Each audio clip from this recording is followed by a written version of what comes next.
before it does so. That would be nice. This, this is a complicated topic, which is why I'm looking forward to the superb panel of experts educating us here today, and welcome. The core issue is about how data is organized, preserved, and protected, which is the jurisdiction of the subcommittee. As I understand it, a blockchain is a linked list or ledger of transactions stored on a network of computers. Blockchains are composed of building blocks of data chained together in cryptographically, sorry. We will walk through these technical components today and discuss what it means for blockchains to be decentralized, immutable, and open. But to step back from these terms, what are we really discussing here is a new foundational technology that can provide individuals and businesses new ways to access, record, and validate digital activity online. Web 1.0, the original World Wide Web, and I remember well, lasted from roughly 1993 to 2004 and was characterized by dial-up and AOL. I remember those days well because I'm old enough. It was replaced by Web 2, which is the current internet we know well, and has been characterized by smartphones and big tech platforms. Web 3, which encompasses the non-fungible tokens, the NFTs, and other use cases, is the emerging internet built on top of blockchains and is characterized by increased user control, decentralization, and transparency. Using these technologies, developers are building new decentralized social media, new messaging apps, new ways to stream music, and new privacy-enhancing technologies, just to name a few. Blockchains are not a crypto casino. In fact, according to one report, despite crypto prices falling roughly $2 trillion, a 70% decline, blockchain developers have only declined 10%. There are respected developers who aren't trying to make a fast buck, but rather they're building a new evolution of the internet. But this technology goes beyond just Silicon Valley. Blockchains, Web3, and other distributed ledger technologies are just the tools. They're just tools. Like the internet, blockchains will impact many areas of our jurisdiction and can help address challenges with our current internet ecosystem, bolster supply chains, verify information, and increase efficiencies for businesses. However, we shouldn't treat this technology as a cure-all. There are still technical challenges such as scaling, data availability, and cybersecurity. There are also human challenges such as fraudsters and compliance with law enforcement. As with any new technology, scams do exist in the blockchain ecosystem, unfortunately. As this committee knows well, the number one federal regulator of scams and fraud is the Federal Trade Commission, and that's where we want its focus, okay, on scams and fraud. Instead of diverting resources to fight a legal battles over possible competition theories, the FTC should focus on protecting Americans from fraudsters as these bad actors migrate from older technologies to these new technologies. Unfortunately, again, we see it all the time. Last Congress, my bill, the Ransom Act, was signed into law. This legislation requires the FTC to increase cooperation with foreign law enforcement and report on ransomware and other cybersecurity-related attacks. When international hackers target Americans using blockchains, the FTC should take a lead role in ensuring they are made whole. Blockchains present an incredible opportunity, but also come with unique challenges. Regardless, the United States must lead on the international stage so our adversaries do not have an opportunity to set the rules of the road. That's why we're having this hearing, to educate all of us. We must lead with our values for freedom, human rights, and human dignity. I look forward to working with members on both sides of the aisle to ensure these technologies are anchored here in the United States, and we are central to that discussion. I now recognize the gentlelady from Illinois, Ms. Schakowsky, the ranking member, for 5 minutes for her opening statement. Thank you, Mr. Chairman. You know, I've had the privilege of being on the Energy and Commerce Committee, which has the absolute broadest jurisdiction of any committee, and the subcommittee, which I think of all the subcommittees has the largest jurisdiction as well. I agree with that. And today, today we are exploring some new territory. So here's the title of this hearing.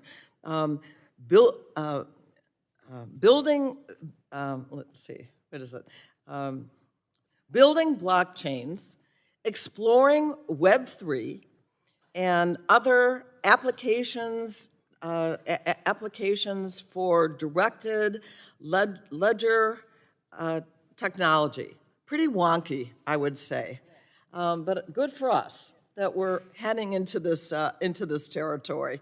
We are here today to discuss blockchain, which is a relatively new technology.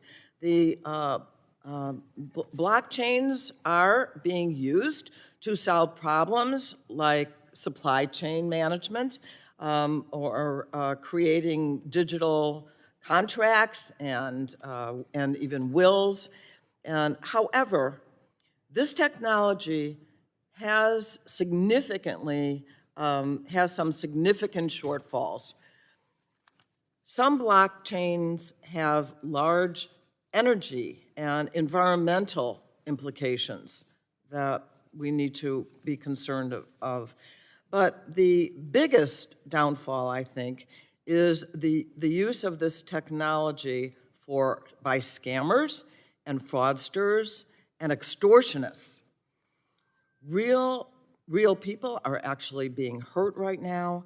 Some have lost even their life savings because of the problems that they've encountered. Just this week, the SEC alleges that two of the largest cryptocurrency exchanges were absolutely scamming consumers. What does that say? Oh, okay, yes, and criminals often are demanding, and you were talking about your legislation, that ransom be paid. And sometimes that even has affected hospitals in a really negative kind of way.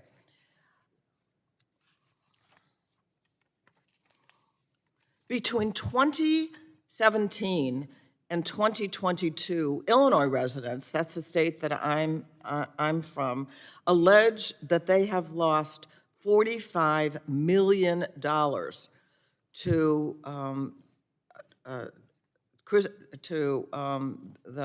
the currency scams. So we have the tools. That's the good news. We do have the tools. We have the Federal Trade Commission, and like the chairman has said, we want to make sure that the Federal Trade Commission has the resources that it needs to make sure that in this new developing technology, that they are going to, they have the tools, but now are they going to have the resources? And so I look forward to hearing from our witnesses, the people who really know what they're talking about, and I hope that you will educate us to the extent that we need to do our part as members of Congress to make sure that we can partner with you and the information that you give us to make sure that this is a safe environment for consumers and for our economy. So I want to thank you very much for being here. I look forward to learning a lot from you today. Thank you, and I yield back. Gentlelady yields back, I appreciate that. And now I'll recognize the chair of the full committee. She gave me the opportunity to chair the subcommittee with the broadest jurisdiction, and I appreciate that very much. So I'll recognize Mrs. Rogers for 5 minutes for an opening statement. Good morning, everyone. Welcome to today's hearing. This committee, and this subcommittee in particular, plays a vital role in advancing American competitiveness and global technological leadership with our values, as you stated, Mr. Chairman, freedom, human rights, and human dignity. Blockchains, Web3, and other applications of distributed ledger technologies represent a new technological shift comparable to the breakthrough of the internet. And we need to ensure that America, not China or Europe, is charting our path to lead in the deployment and standard setting of these technologies. Our mission on energy and commerce is to help foster and to promote innovation in American technological leadership. We led on passing the Telecommunications Act of 1996, which was foundational to the evolution of the internet. The innovation and entrepreneurship that followed represented some of the greatest accomplishments in American history and the world. We must ensure that we can lead the next era of American innovation and entrepreneurship with a regulatory environment that keeps pace with the constantly evolving tech sector. That's especially true with blockchains.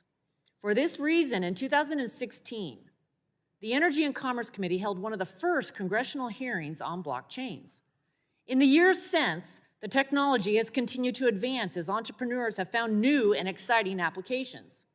Additionally, at the end of 2020, my legislation, with the help of the then chair of the subcommittee, Chair Schurkowski, the American Compete Act was signed into law, which required the Department of Commerce to study ways the U.S. can advance several emerging technologies.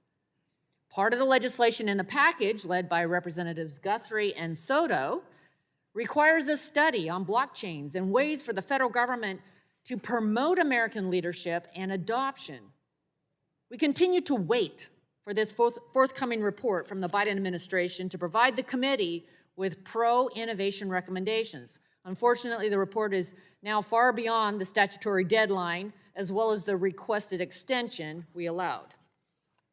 As with any new technology, we must move quickly.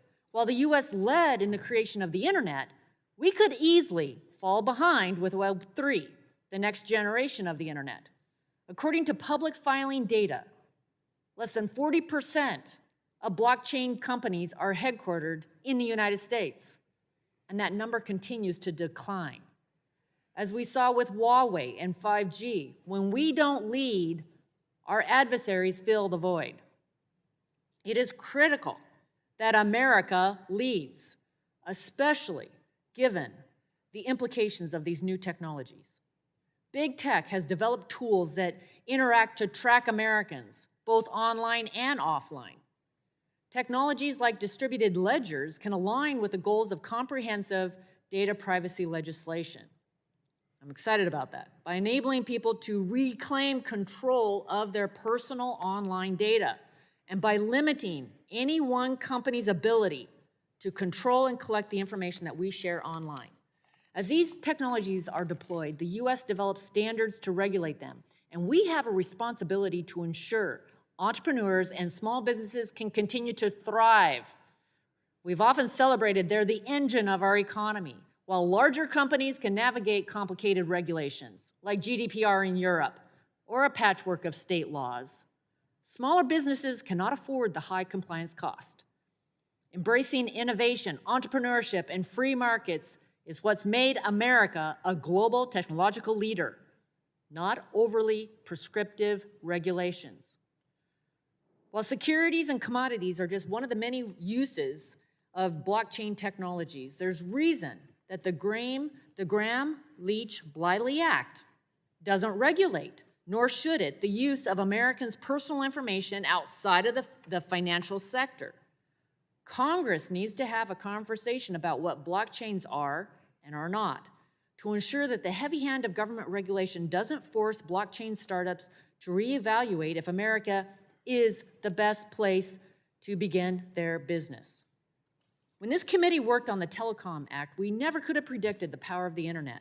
Now as then, we do not know how powerful blockchain technologies will be, but we do know America should lead the way.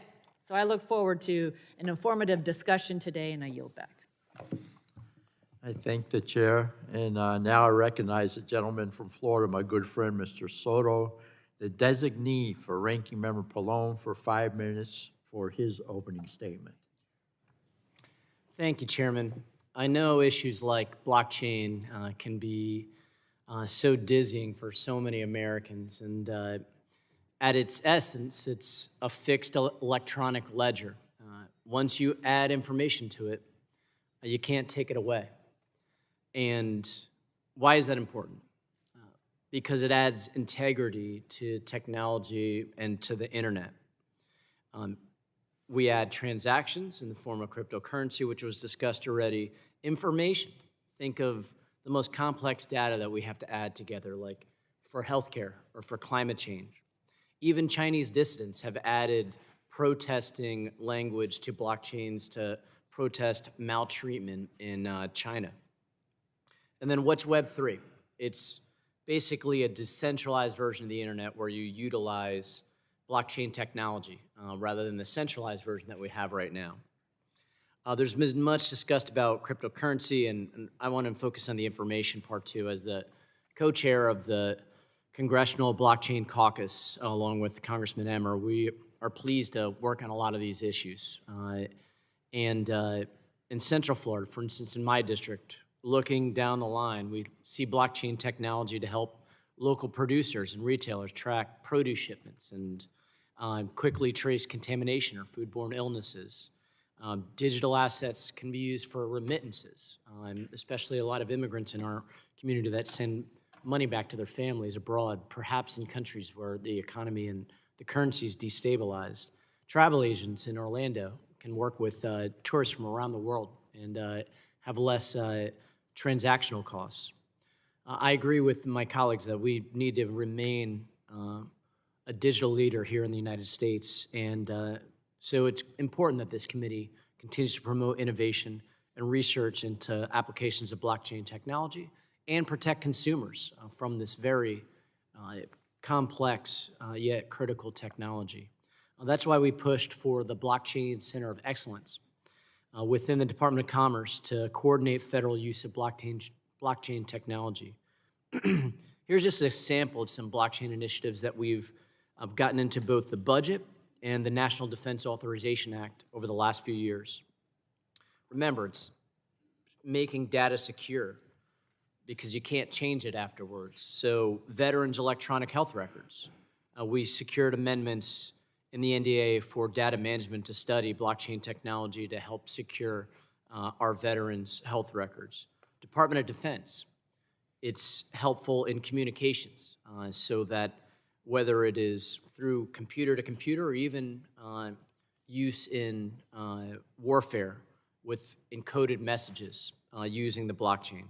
Department of Energy, using blockchain in the energy sector to help out with communications between computers and to assess complex sets of data, such as in nuclear or other uses, and funding the blockchain for grid modernization. So there's a lot of ways that we could utilize blockchain beyond cryptocurrency, which gets a lot of the conversation going, like our chair and ranking member mentioned. Lastly, one that has started working really well is food traceability through blockchain. By utilizing the blockchain to trace food, and if there are issues like contamination or others, the FDA is already starting to use effective controls to track all this. So there's a lot to do, and look forward to working with the committee on these complex but critical issues to the future of American innovation. And I yield back. I thank the gentleman, and now we'll call our first witness is Carla Reyes, Associate Professor of Law at SMU, Southern Methodist University. You're recognized for your 5 minutes. Thank you. Welcome. Chairman, Chairwoman, ranking members, and members of the Subcommittee on Innovation, Data, and Commerce, thank you for inviting me to testify regarding blockchain technology and its non-financial use cases. It's an honor to be here, and I applaud this committee's persistent and consistent efforts to demystify this technology for your colleagues, for your constituents, and for the public. And indeed to thereby encourage thoughtful policymaking in the arena. My name, as you said, is Carla Reyes. I'm an associate professor at SMU Dedman School of Law, but I'm not, I should make clear at the outset, testifying on behalf of SMU Dedman School of Law or for Southern Methodist University, but rather I'm testifying in my personal capacity, and the views that I express here are entirely my own. In this initial statement, I intend to keep my remarks at a pretty high level to anticipate the discussion that we'll have the rest of the hearing, and because of the short time. But to begin with, it is worth a note, perhaps a footnote in my line of work, as to what a blockchain protocol is. At the absolute highest level of generality, and I can't emphasize that enough, but at the absolute highest level of generality, a blockchain protocol is one type of distributed database known broadly as distributed ledger technology. A blockchain protocol uses a specific type of data structure, namely a blocked group of data linked together by one-way cryptographic pointers to thwart malicious efforts to manipulate the network. Ultimately, though, blockchains track changes in data, what we call transitions in state, in order to allow participants in the network to reach agreement about the existence and evolution of shared facts between them without relying on a third-party intermediary. As discussed more fully in my written testimony, a blockchain protocol is often referred to as layer 1 of the blockchain technology stack, and other computer programs can be layered on top of the protocol, often referred to as layer 2 programs. In my research, I focus specifically on the uses of smart contracts to build applications and decentralized autonomous organizations layered on blockchain protocols. In that regard, smart contracts can be used to build regulatory technology tools, or RegTech tools, to help make regulatory compliance more efficient and transparent, and to experiment with innovative methods of economically productive activity. In particular, decentralized autonomous organizations are building productive organizations and communities with flatter governance than what is typically found in, say, corporations. This has the democratizing potential of returning control over business activity and entity conduct to the owners, rather than requiring trust in the corporate machine. To ensure the ability of U.S. entrepreneurs to harness the democratizing, transparency-enhancing power of blockchain protocols, policy, I think, should embrace 3 important principles. First, the principle of technology neutrality should predominate. Law and policy should target specific activity and actions, irrespective of the technology used to undertake those activity or actions. Second, in the case of blockchain protocols, and frankly, in the case of any emerging technology, the only way to understand what activity is being undertaken is to understand how the technology itself works. For someone who's just said that the law should be technology neutral, perhaps that is counterintuitive at first. However, understanding how blockchain protocols function, including their limits, is the only way to identify how people are using it and whether that use requires legal or policy attention in the first instance. As a result, when it comes to policy, technical precision is required in the way we talk about what blockchains do, in the way we understand what they accomplish, and when crafting law to effectuate that policy, technology neutrality should prevail. Third, blockchain protocols are not monolithic. The technical details of blockchain protocols and the applications that are built on top of them vary widely, and those differences matter for law and policy making in this arena. Precision in how we talk about what a particular blockchain protocol does or the features of a particular cryptocurrency or token prevents the creation of one-size-fits-all policy and legal frameworks that leave industry confused and clamoring for deeper clarity. Finally, it's my view that if we keep these principles in mind, the law itself stands to learn from blockchain technology and its use cases. Blockchain technology, like other emerging technology, acts as a mirror for law. Yes, we ask, how does the law apply to the technology and its use cases? But the technology itself can reflect back to us places where there are gaps in our law, not just as it applies to the technology, but more broadly as it applies to the thing it was originally intended to regulate or govern. And with that, I'll end my remarks. Thank you very much. Okay, next we have, very well done and very right on time. Our next witness is Hasshi Sudler, professor at Villanova University and CEO of Internet Think Tank, Inc. You're recognized, sir, for 5 minutes. Thank you. Thank you very much. Thanks for And being here. good morning. Thank you, Chair Bilirakis and Ranking Member Schakowsky. And I would like to also thank all members of the subcommittee and staff for inviting all of us to discuss this rather important topic about blockchain technology. My name is Hasshi Sudler. I'm the chairman and CEO of Internet Think Tank, a technology and science research institute based in LA with research offices in Philadelphia. I'm also the adjunct professor at Villanova University, teaching in both cybersecurity and blockchain technology. I'm a contributing author to 2 books in cybersecurity and blockchain. In cybersecurity, the handbook of research on counterfeiting and illicit trade, and in blockchain, the book Blockchain Impact, which outlines a variety of use cases for blockchain technology. Over the course of my research at the university and both in my company, we've looked at a variety of use cases for blockchain, particularly non-financial applications of the technology, to really explore its potentials. 2 of those technologies lie in healthcare and in space sciences, both of which I'd like to share with the committee today. In April 2020, I presented to this very same committee an innovative technology using blockchain for contact tracing to address the pandemic led by COVID-19.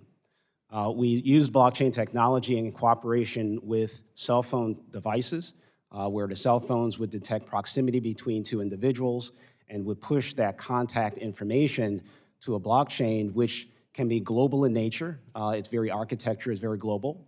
Also, it is anonymous, so it masks the actual individual who may be infected with COVID, but it delivers the critical information of who may have come in contact with someone with an infection.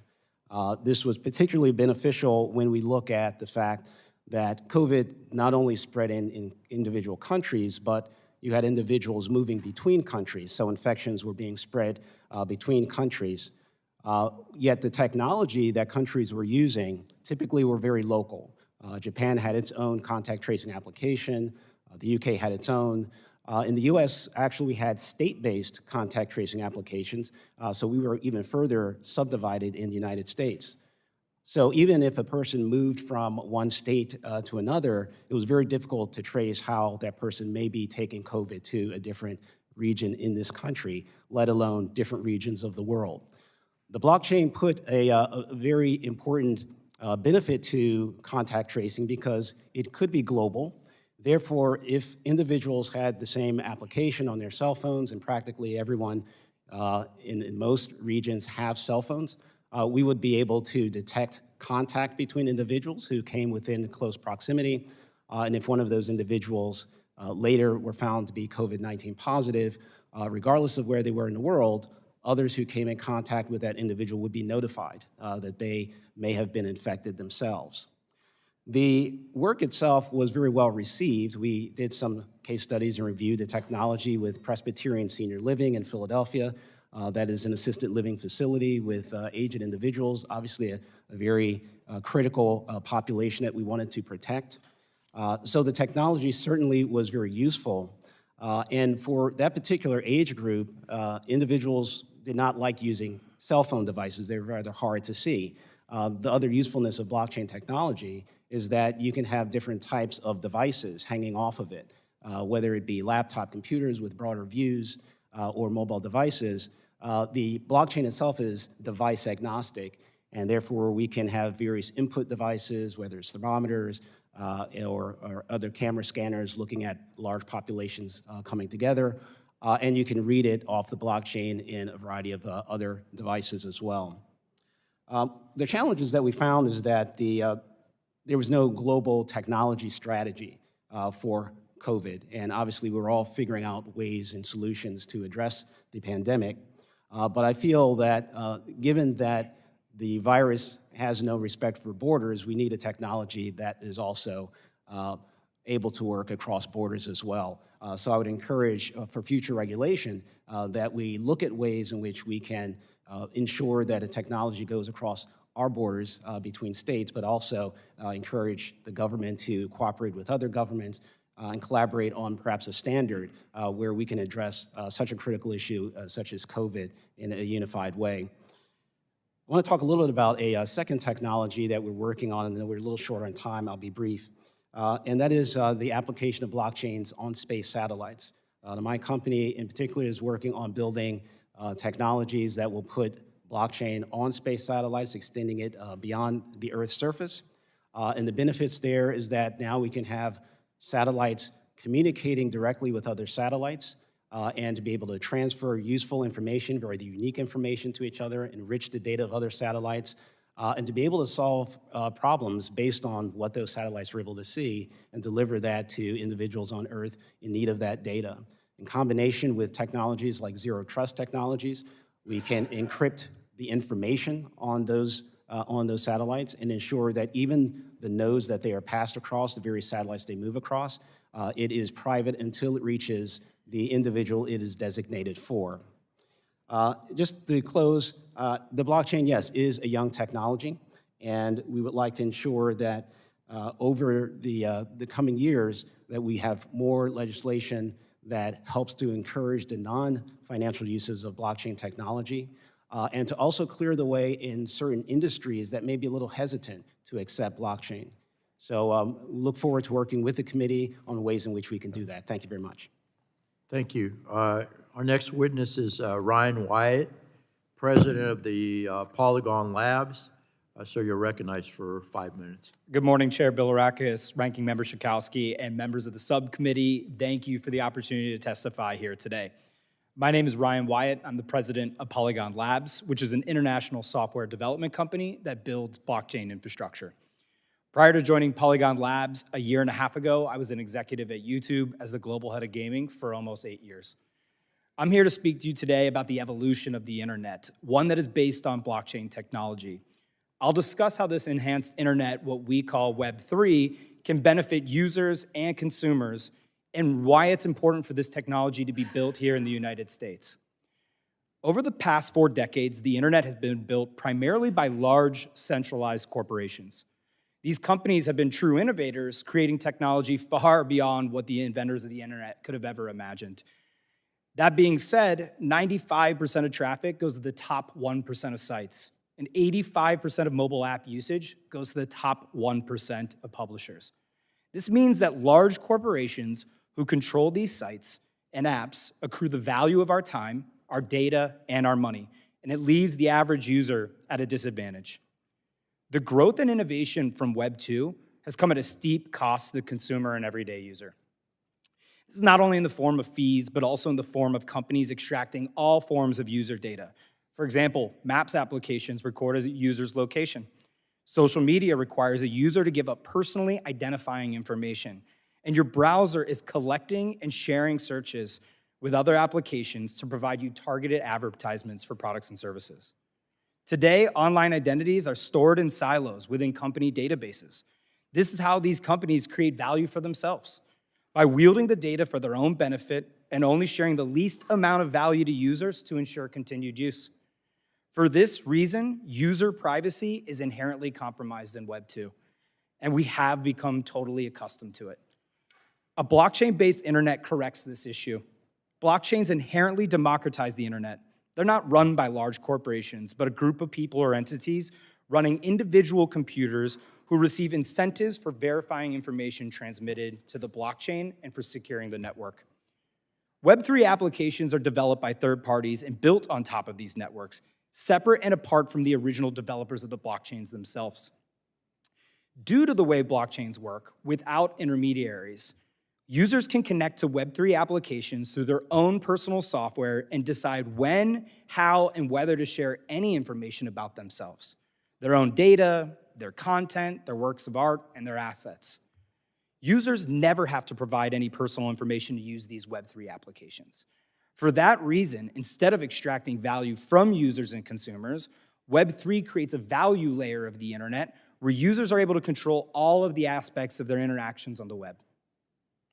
The new Web3 applications being built on Polygon Network are not only created by startup software developers, but also by a number of other actors who are familiar to us, such as large American brands like Nike, Starbucks, Coca-Cola, the National Football League, and even UNICEF for making its various forms of aid relief more efficient, expedient, and transparent, and that is just to name a few. Blockchains are powerful tools that can help us reclaim control of our online lives. That's why I'm so excited about it, and it's one of the reasons why I believe it is critical for this technology to be built here in the United States. This country has long been a leader in technological innovation, and we should not lose out now. The US is ceding the space to countries like China, who are promoting all aspects of the technology, but without any of the privacy and data security that would be afforded to users here. A great number of companies and the strong company jobs are already being lost to countries that have created or are creating strong regulatory framework, such as the EU. What we do now is critically important in determining whether the US users and consumers will have benefits of Web3 accompanied by a robust and comprehensive consumer protection framework. Thank you again for the opportunity to testify before the subcommittee, and I look forward to your questions. Thank you very much. Our final witness is Ross Schulman, Senior Fellow at the Decentralization Electronic Frontier Foundation. So, sir, you're recognized for 5 minutes. Good morning. Senior Fellow for Decentralization at the Electronic Frontier Foundation. I thank Chairman Rogers and Bilirakis, Ranking Members Pallone and Schakowsky, and members of the subcommittee for the opportunity to share EFF's views on blockchain today. One of the first classes that an aspiring computer scientist takes at the beginning of their undergraduate studies is usually called something like data structures and algorithms. These are the fundamental building blocks of every computer program, and blockchains are, at their core, simply a relatively new data structure. Like most technologies, they're not inherently good or evil. They're simply tools that provide particular features and have particular drawbacks.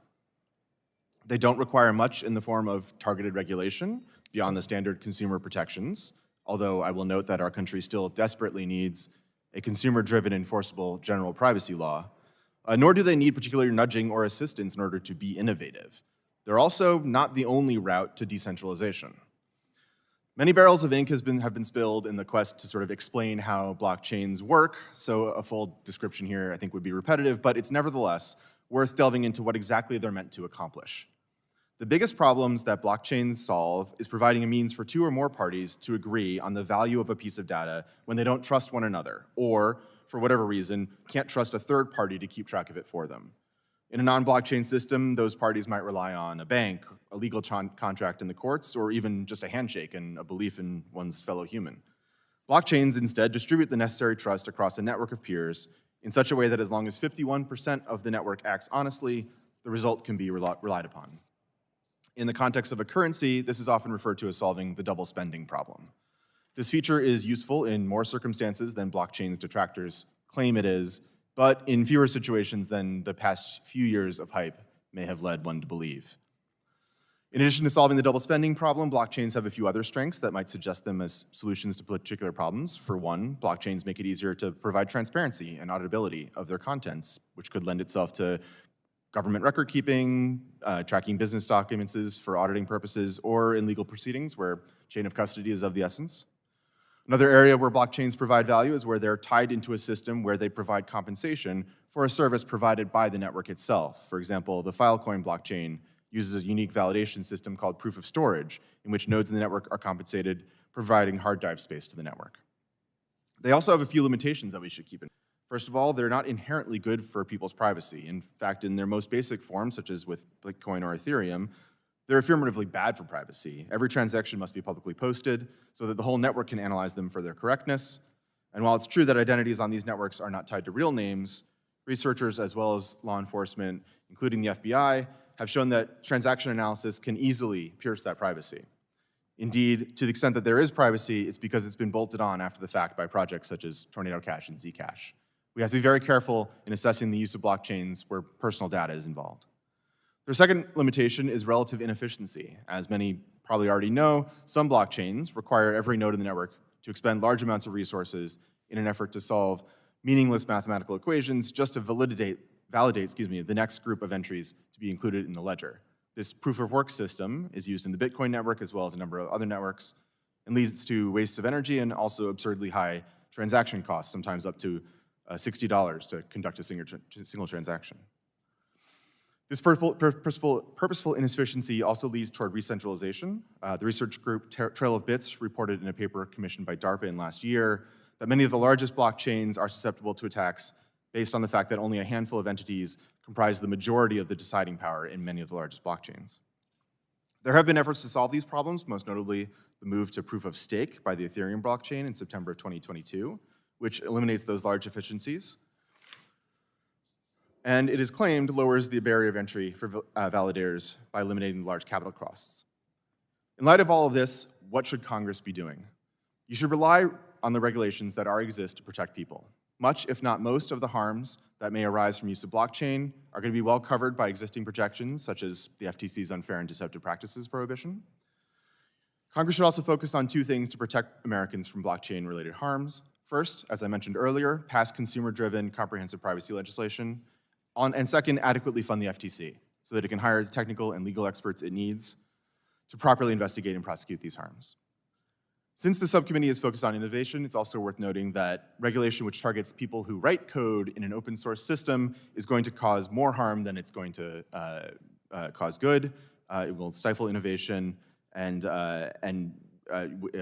further development would grind to an immediate halt. There can be no doubt that blockchain is a clever solution to the problem it was originally developed for, preventing the double spending problem. But the overwhelming hype that this advancement has generated over the past years has blinded many to the fact that its usefulness extends to one or two other cases, but not much further. And that's okay. Hammers won't help you tighten a bolt, but they're great when you need to drive a nail. And just as with other tools, regulating blockchain because it's blockchain would largely be counterproductive. It's nearly always more appropriate to regulate harmful actions than the tools used. Thank you again for the opportunity to provide this testimony, and I look forward to answering your questions. Thank you very much. I appreciate it. I really appreciate all your testimony. It's very informative. So what I'll do is I'll begin the questioning and recognize myself for 5 minutes. The first question is for Ms. Reyes.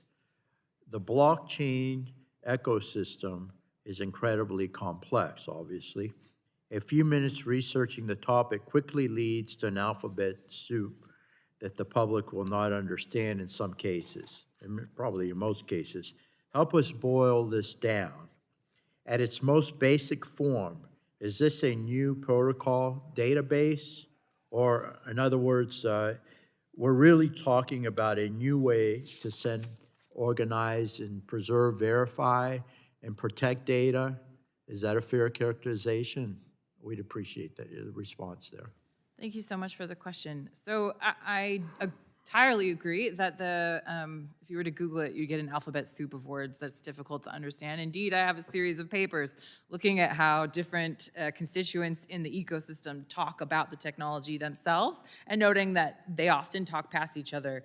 The technical experts use different words, the lawyers do use different words, et cetera. But, so you're absolutely not wrong. But as to the characterization of it being a new way to store, send, organize, preserve, verify, and protect data, kind of. So I think, honestly, it depends on the blockchain and the purpose to which it is put. Many blockchains are not general purpose databases, right? So take the Bitcoin blockchain, for example. The Bitcoin blockchain is very good at tracking which UTXOs have been spent and which have not. And that's what it does. It tracks which UTXOs have been spent and which have not been spent and who controls the UTXO. And I should say a UTXO being one of those alphabet soups, it's an unspent transaction output. It's essentially what people refer to as a Bitcoin, right? Other blockchains can, however, enable decentralized file storage. I think Filecoin was already referenced. And another example might be IPFS. But generally, I'd say the extent to which you can view a blockchain as a data storage service, it, in and of itself, depends a little bit on the architecture of the blockchain protocol, the purposes to which it was intended to be put, and a lot of it about understanding the technology stack that a blockchain operates on. So the blockchain protocol itself is just the base layer, right? It's the mechanism by which the nodes communicate with each other about a specific thing. In the Bitcoin blockchain context, the transmission of UTXOs, the spending of unspent transaction outputs. On top of that, you can layer other things, but often when you have to actually host data, unless you're using something like Filecoin or IPFS, you may be hosting the data on centralized servers and simply anchoring that data or connecting that data to the blockchain protocol, right? So that you can track changes to the data rather than tracking the data itself, if that makes sense. So it's often Let me described go as, ahead, yeah. and I know it's very, it's hard to explain in a couple of minutes, but you've done a great job, and maybe we can get together and talk one-on-one on this particular subject because it's so very important and complicated. I But would let me be get very to, happy to submit written answers for the record, if that would be helpful. Thank you. And then, so let me get to Mr. Sudler, if you don't mind. As you know, I'm from the state of Florida, the home of space explorations. It gives you an opportunity to elaborate on what you were saying. So I was specifically intrigued by your discussion on satellites in your testimony. In addition to chairing the subcommittee dealing with innovation and data, I also sit on the sister subcommittee on telecommunications, where we focus on broadband internet development. Can you explain how blockchains applied in this space, how it will protect security and resiliency, if you can elaborate? Absolutely. How will it further, again, innovation above our atmosphere as well? Please. Yeah, absolutely. So carrying the blockchains into space is essentially taking it into a new region of computing. We're simply taking it higher. It is the same blockchain, but we have to think of a few differences in terms of how blockchains exist on Earth and how they would exist in space. One major difference that you would see is that servers on Earth are sitting still in data centers. Blockchains in space are basically sitting on satellites that are moving very quickly. They do not see each other for very long, so they have to synchronize with one another in very short spaces of time. And you also have this latency issue. The distance between these satellites may be quite far, and if we kind of think a little further to how we might use blockchains for the Artemis project and sending them as far as lunar orbit, now we're talking significant distances that might increase latency even further. But to the point of why this would be important for our security is that the movement of satellites in general is moving from having individual satellites performing a mission or some operation to having constellations of satellites that are able to talk to one another. This creates greater resiliency, particularly in the light of any type of cyber attack that may happen by our adversaries against any of our satellites. In a blockchain network, if one of our satellites is lost, that's not a problem because the other satellites are aware of the transaction history, they understand what that one particular satellite was tasked to do, and they can take over the activities of that lost satellite or disabled satellite. So we see certain resiliency in having blockchain structures. And we also see immutability, the ability to store this information and ensure that it is not tampered with. It becomes more tamper-proof. So if someone wanted to cyber attack a particular satellite and change information, the information on those satellites are quite resilient to change because of the immutability of blockchain. So we see some very unique cases where blockchain plays a very nice role in helping to secure the security of the satellite itself, but also national security because a lot of our satellites can be tasked for national security purposes. Okay, thank you very much. I appreciate my time has expired. I yield back, and I'm going to recognize the ranking member for her 5 minutes of testimony or so. If you want to go over a little bit, that's fine, because I did. We got to be fair. Thank you. We recognize you. Thank you, Mr. Chairman. So I am, I see myself as someone who really wants to protect consumers and against scams. So Mr. Schulman, I wanted to ask you if you could describe what type of blockchain scam, what they look like, what tactics are used, and if you have any advice, aside from what we can do as Congress to protect consumers, but are things that consumers ought to be watching out for. Certainly, thank you, Congresswoman. In many ways, the scams that we see in the blockchain space are as old as time itself, right? They have a new sheen on them. They involve oftentimes paying the scammer in a new way using Bitcoin or some other cryptocurrency. But fundamentally, they rely on the same human failings that people have had forever. The fear of missing out, the ability to see only the upside of risk instead of the downside, and the promise of great riches. And any scammers that are operating today are using those same human failings, but they're using a better and a faster perhaps method of getting the money out of their target than perhaps you could have done in an older time frame. People today should keep their head on their shoulders in the same way that they did 10, 15 years ago before blockchain.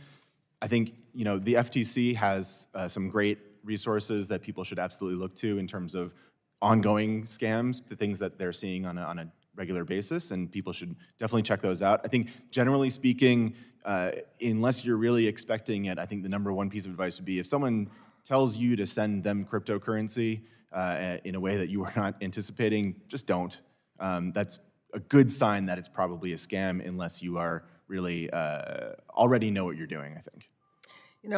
Even though that we've seen some dramatic failures, I think that promises that you can make a lot of money or that there's zero risk is really a lure still continues to be a lure, and I appreciate that, your warnings.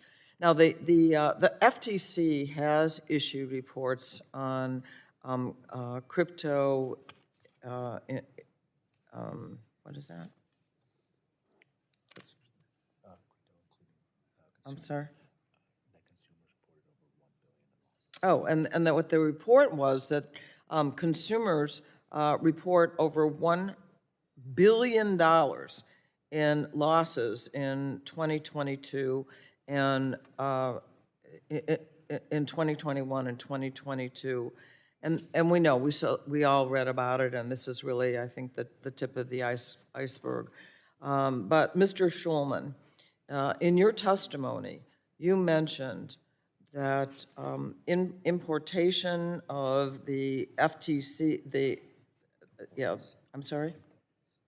Oh, that the importance of the FTC consumer protection work would, how would you elaborate on exactly what if you were on the FTC, what do you think that we need to do? Well, I want to first take a moment to laud the FTC. They do amazing, incredible work, and I would hesitate to tell them their business. I think, honestly, the biggest issue. Tell us our business to tell them. Okay. I also hesitate to tell Congress there, but no, that's not true. I think the biggest issue for the FTC is not necessarily that they don't know what to do, but they just don't have the resources to do it. I think more of the same is probably what's necessary. A few years ago, the then chairman of the FTC, Simons, sent a letter actually to you, ma'am, talking about the resources that the FTC had available to it. Said at the time that they had about 40 full-time employees or full-time equivalents devoted to privacy and data protection, and then compared that to some of the other nations around the world. For example, in the UK, the Information Commissioner's Office, which is their equivalent of the FTC, had about 500 employees dedicated to that. So we need more technologists. We need to hire more people who really know what they're doing and what they're looking for. Yes, ma'am. Okay, thank you so much. I appreciate it, and I yield back. I thank the gentlelady, and now I recognize the gentleman from South Carolina, Mr. Duncan. Before I do, Mr. Duncan, I want to clarify, These are not That's Clemson Clemson orange. colors. These are Gator colors. Clemson Orange. Okay. Thank you, Mr. Chairman. I want to thank you for your leadership on both blockchains and on name, image, and likeness, NIL.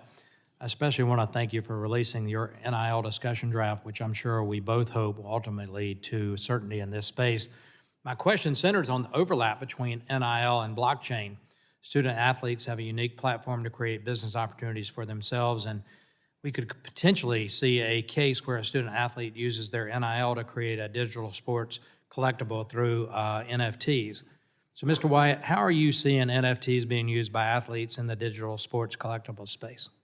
Thank you for the question. Yeah, I mean, even Nike is a participation in this space, so I think it is good for athletes that are moving forward. One way is a way for them to uniquely offer opportunities to their community and fans. And so what we're seeing right now is people are using almost NFTs like a membership pass.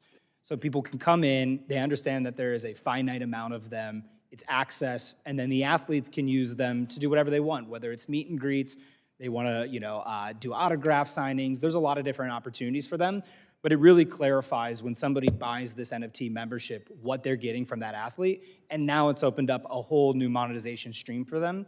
Because these blockchains are open protocols and public goods for everyone, anybody can deploy. So it's great for athletes to be able to really start to think about it in a unique opportunity with NIL as well. Yeah, thank you for that. Professor Reyes, how could blockchains be used to track an athlete's engagements with an agent and NIL deals? Microphone.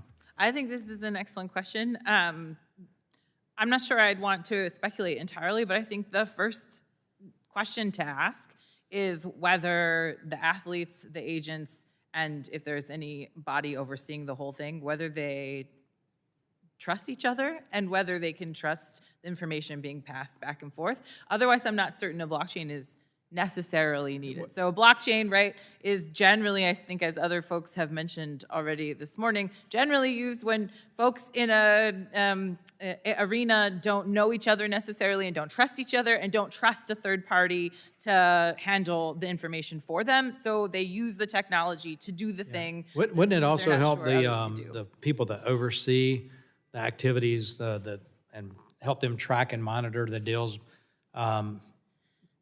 whether it's the conferences, the universities themselves, or some other governing authority?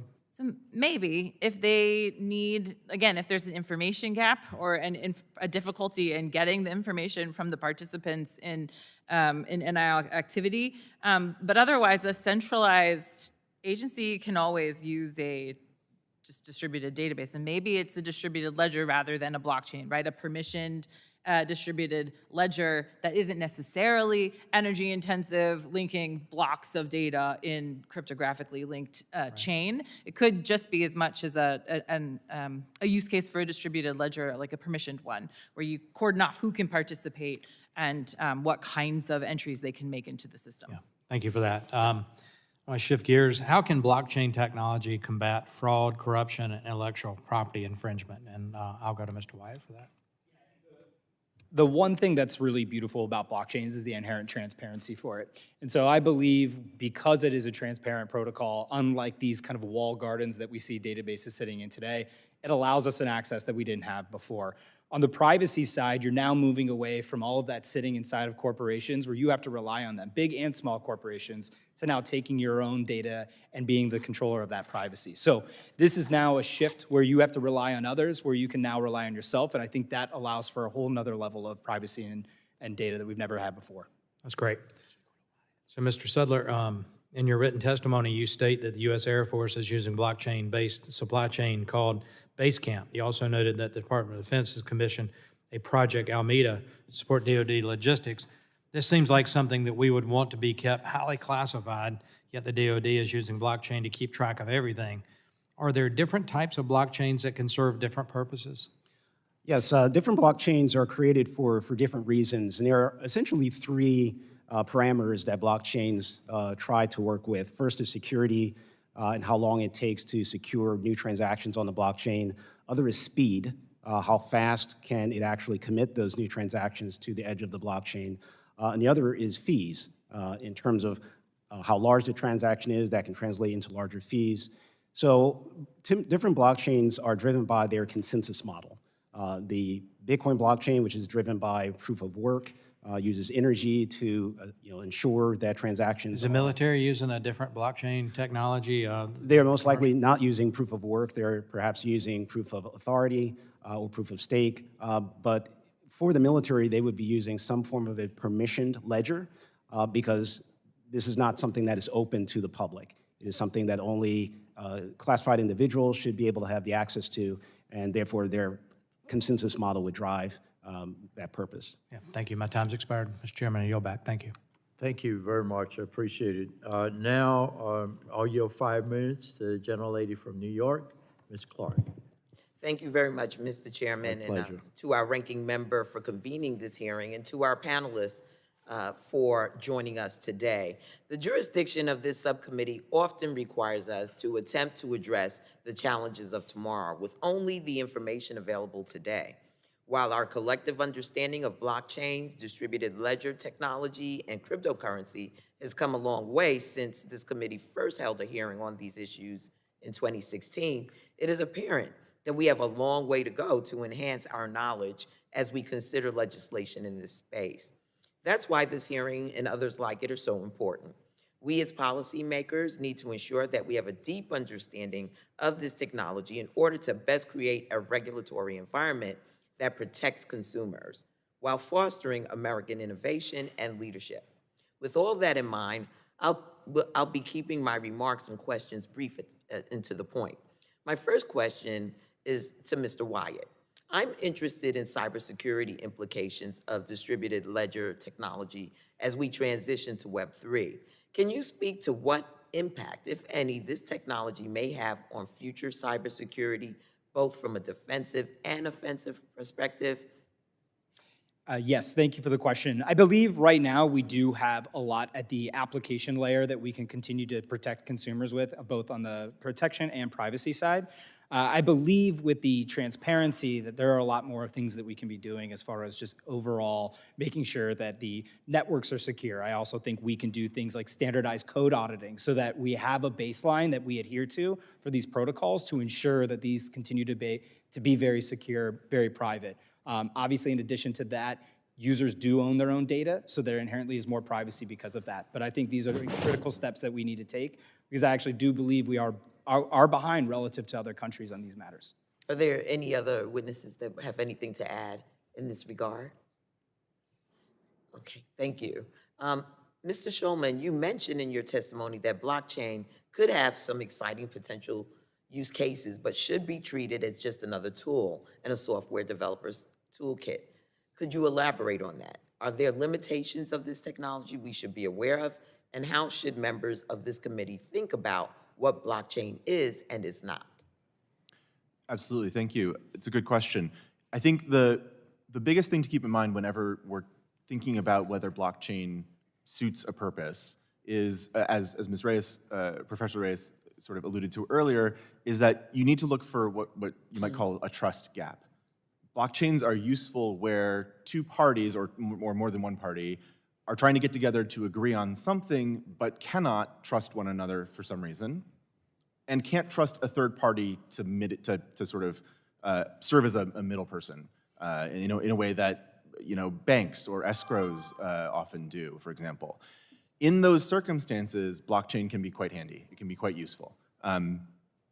It has drawbacks that we've talked about as well that make them unsuitable to other situations where you need, for example, speed. Blockchains are not the fastest way to figure out an answer to a question, for example. They're not great, although they can be massaged to make privacy useful, but they're not great at privacy because of the inherent transparency that is necessary in a blockchain situation. And so those are situations where you would want to reach for a different tool. But yeah, I think that's more or less. And to the entire panel, there've been a lot of discussion about energy use with respect to blockchain technology. Would you opine on that? We're in the midst of a real struggle around, how we will transition in energy, and clearly, as we expand and Web3 becomes sort of the dominant use of the technology. What would you say to those who are concerned about energy consumption. Congresswoman, I would like to weigh in here. Polygon Labs is a blockchain software company. We are incredibly passionate about this topic. It's worth noting that 19 of the top 20 protocols are proof of stake and not proof of work, which means they are not as energy intensive. And in fact, Polygon Labs ensures that we remain carbon neutral. It's a big part of our mission. We report third-party audits with maintaining that integrity. And I think this is something that a lot of people that are building in this space are quite passionate and care deeply about. And so I just want to say that we share that importance, and I think it is an integral part of kind of growing and scaling this technology. I'd like just to add to that, we all started with the Bitcoin blockchain, which used proof of work, very energy intensive, and in some countries, the largest amount of spend is actually on energy due to Bitcoin mining. So obviously that's unacceptable and unsustainable. But as a global society, we are evolving from that. We're moving to proof of stake, we're moving to proof of authority, other consensus models that do not use that type of energy. And certainly, as we're applying blockchains into space, it would be impractical to have proof of work that's so energy intensive, weighing down satellites. It would drain the batteries of those satellites very quickly. So we are quickly realizing that there are other alternatives to how we are doing these consensus models with blockchain that do not use as much energy. So I'm pretty confident going forward, we'll all see the future of blockchains using less energy consumption. I know the time has expired, but I hope I might be permitted to comment briefly. I would say that it's important to note that protocols that use proof of work versus protocols that use proof of stake have different technological architecture value propositions, right? So Bitcoin blockchain is very focused on the security and integrity of the blockchain itself, and proof of work is viewed to maximize the security of the protocol versus proof of stake values throughput and scalability, right? And so it's not only about energy consumption, but it's also a technical architecture choice that is made given the value and proposition of that particular protocol. Secondly, I'd say I think that Hey, we've got to move on. Thank you very much. And then we can have further discussions. I appreciate it. The gentlelady yields back, and I'll recognize the chair of the full committee for her 5 minutes of questioning. Thank you. Thank you, Mr. Chairman. I yield back. Mr. Wyatt, I appreciate you being here today to tell your blockchain story. And you captured well in your testimony how big tech companies silo our data and create value for themselves. Can you explain to us how your company or other similar services can provide an alternative solution to the concentration of this data that has led to abuses and breaches? Yeah, look, I think largely when you look at corporations, they may have not had other solutions on where some of this data can be held. And really, if you look at what blockchains have been doing over the past decade, they finally have gotten to a point where this technology can actually meaningfully scale to really support hundreds of millions, if not billions of individuals building on top of it. And so I think the big thing about it, as I see the movement moving over into this space, is that people now owning their privacy and owning their data is really critical. Whereas corporations were owning that, we trusted them to own that, and they monetize it, right? It is how a lot of these businesses make money that are in the space. And so just because of that shows that there's an inherent value of having data, right? Or having someone's individual information. And so we should be bringing that back to the individuals where they should be making those decisions on what they own, how it's used, and what they want to do with it. And that's what I think the beauty of blockchains do. Thank you. Enacting a federal data privacy standard is a top priority for me. And in some ways, it's counterintuitive that decentralized data could be private, because one would think that one's information is available to everyone. I know that you referenced zero-knowledge proofs in your testimony. Would you explain the concepts of that and how it can coexist? Yes, without getting too highly technical on the concept, you're right. One of the things that we tout often here is the transparency of the blockchain. That is true. There's a lot that you can do with it, and that isn't the beauty of it. But I think without having the ability to have more ownership over your privacy, that can, have its own shortcomings. And so what zero knowledge does is effectively let you have the best of both worlds. You can have the transparency of the blockchain, but you can self-select as an individual what you want to share with any of these applications that you're interacting with. And zero knowledge allows that ability to happen through cryptography in a trusted way. Thank you. Thank you. Ms. Reyes, you provided a lot of information on smart contracts in your testimony, as well as the fact that it doesn't require mining for more information to complete a transaction. This has clearly not been the approach big tech has taken historically. You noted an example of mortgage alerts, which you see this as being applied to a compliance mechanism when a company changes its privacy policies to alert users. Would you speak more about smart contracts? Sure. So briefly, a smart contract, simply, despite what folks may have said about it being an artificially intelligent, legally enforceable contract, like that's not what it is, right? It's just a computer program that says if X happens, then Y executes. And in the context of privacy policies, for example, I think your question, Chairwoman, speaks to whether it could be used as an alert system to indicate to the FTC that a company has changed their privacy policy. I do think that could be an area looking back to like when is a good use case for blockchain technology where the FTC doesn't necessarily trust privacy policy compliance of the corporations. The users don't always know when the privacy policies have been updated, or even when they push I agree, they didn't really realize what they did, right? They didn't read it. Certainly this could be used to alert folks that it has happened. I'd say it could go farther. I'm working on research to think about using smart contracts as the basis for privacy policies so that you could have granular permissions over how your data is used in a specific context. At the moment, I'm thinking about that in the context of K through 12 education, actually. Great, and you mentioned the alerts to the FTC, but it'd also be the alerts to the individual when the privacy contract is being changed. Because right now, I think we all recognize that these people don't really know what they're agreeing to in these privacy contracts. Mr. Sudler, thank you for providing your insight again today, as you've previously done during COVID. How important is it for the United States to lead on this technology? I think it's incredibly important because essentially when you have the world facing a huge crisis, that's when leadership is shown. And if the United States is going to lead in blockchain technology, then it really should demonstrate that during a point where the world needs it the most. So I think what this does is when we're facing situations like COVID, if the United States shows its power economically, militarily, and through technology, we demonstrate to the world that we're not here to just say we're leaders, we're here to show it. So when we can demonstrate technological innovation to solve very serious problems that affect the world, then the world sees us as leaders for that very act alone. So I think it's very important for us to continue leadership in technology, and I think blockchain is a big part of that story.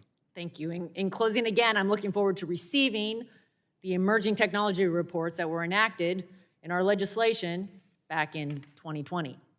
Thank you, Mr. Chairman. I yield back. The chair yields back, and now I'll recognize Ms. Kelly for her 5 minutes of questioning. Thank you so much, Mr. Chair, and thank you to the witnesses for your testimony to help us better understand these emerging technologies. It is clear from witness testimonies that blockchain technology has and can continue to add value, but this must be done, as you know, responsibly. As the chair of the Congressional Black Caucus Health Brain Trust, my priorities include protecting health equity and reducing health disparities in all communities. So I'm interested in the benefits of blockchain technology in the healthcare sector, but I think it's important that we understand any potential drawbacks. Patients' healthcare records are very private, and we know there are bad actors looking to steal the data. And similarly, we know healthcare services are disrupted when hospital systems fall victim to cyber attacks. So I wonder if data privacy and security can be negatively impacted should healthcare systems broadly adopt and use blockchain technology. But I'm also pleased to learn more about the potential applications in the agriculture sector. My district is urban, suburban, and rural.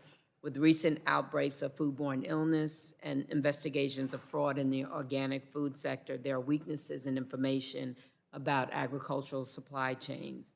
Blockchain technology can have an impact on the tracking of goods throughout a supply chain system and even applications for reducing foodborne illnesses by tracking the provenance of items. So Professor Reyes, as a preliminary matter, can you discuss the differences between permissioned and permissionless blockchains?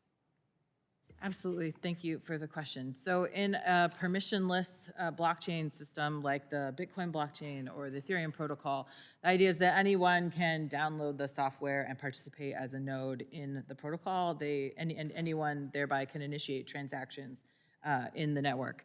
In a permissioned system, it's typically not the case that anyone can simply participate as a node in the system and that they can simply, whenever they want, commit transactions to the network. But rather, it's often, I should say, and they're not all the same, but it's often a consortium or group of companies or like-minded organizations that come together to build the network, and there's usually some kind of application process or screening process to determine whether you're an appropriate entity to host a node and to have access to initiate transactions. Thank you. What are some of the benefits of blockchain technologies as they relate to supply chains and logistics? Are there any potential drawbacks, Professor Reyes? Thank you. Yes, certainly in the area of supply chain management, there's a lot of interest, and the interest stems largely from the capacity for increased efficiencies, increased transparency, and auditability into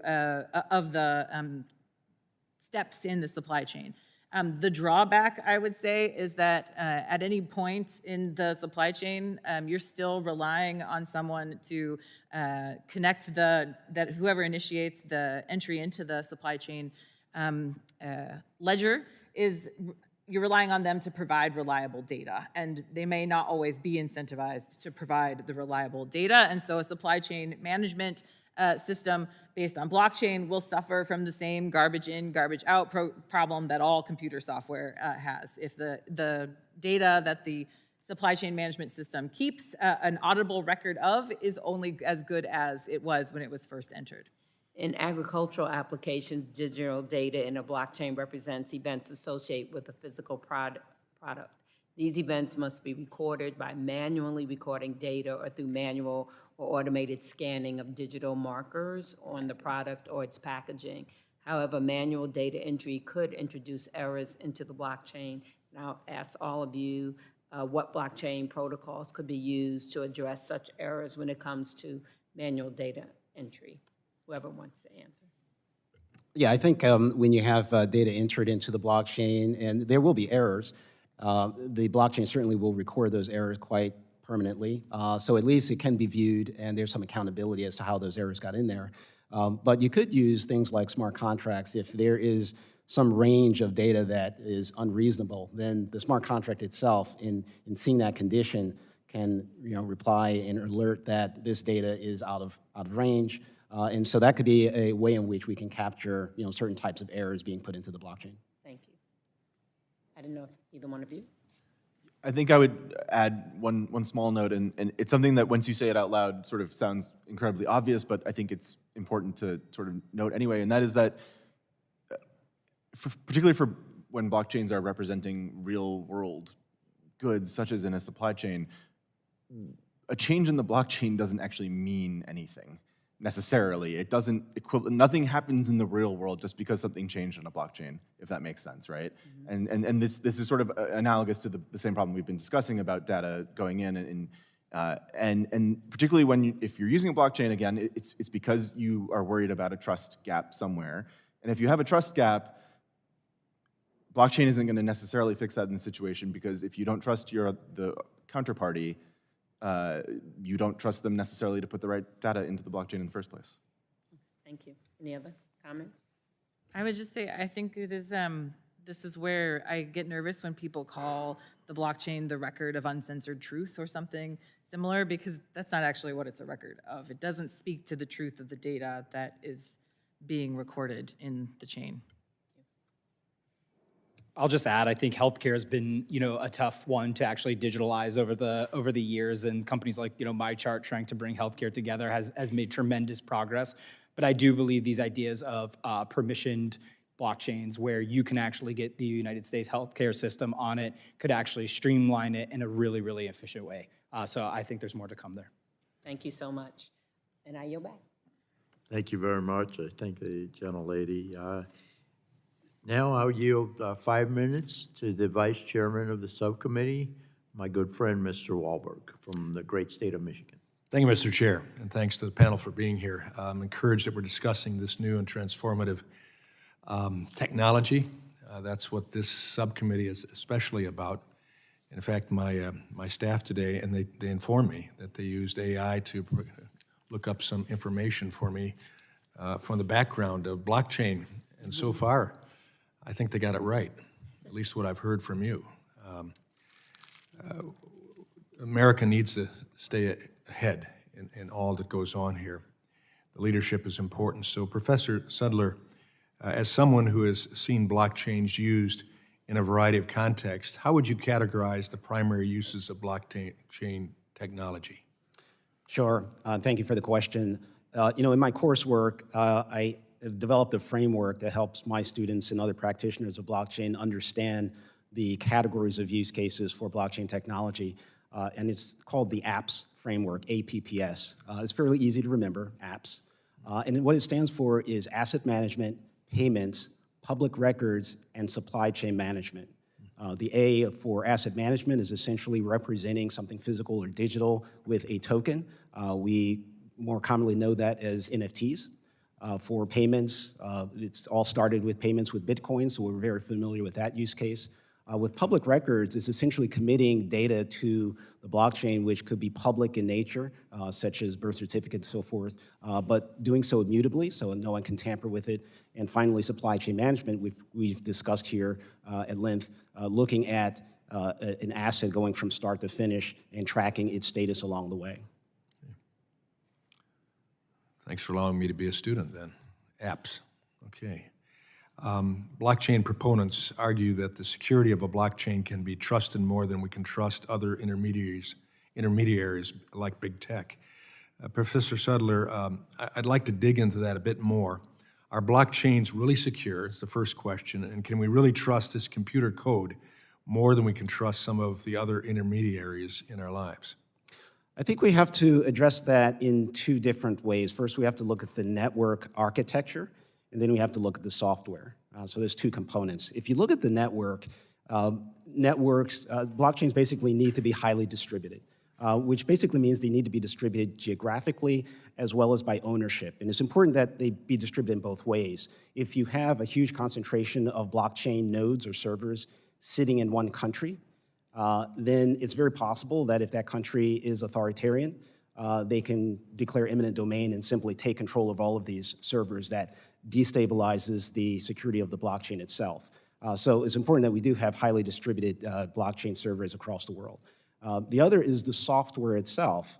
Now the software for blockchain should be open, should be viewable by other programmers to inspect it. And if you're presented with a blockchain that is not open, that should send off alarm bells in a lot of ways to make sure that people can see it and evaluate what it's doing. Okay. Mr. Wyatt, staying on the same theme of security, there are a lot of different blockchains out there, and transferring data between them is not simple. For example, in 2022, a bridge between two chains was hacked for $325 million. What steps are being taken that you're aware of, both in industry and in government, to prevent these attacks from happening in the future? Yes. First, when networks are launched, companies are looking at the code itself, and they're trusting third-party audits as well. But I think it's particularly important that we standardize and streamline code auditing. We should have a bar and expectation that we are holding people to ensure that these things never happen. And I do think formally legislating code auditing would be really important to mitigate these issues. Okay. Professor Reyes, I appreciated the way you described the blockchain as protocol. As you noted, a protocol is a set of instructions for the compilation and interaction of objects.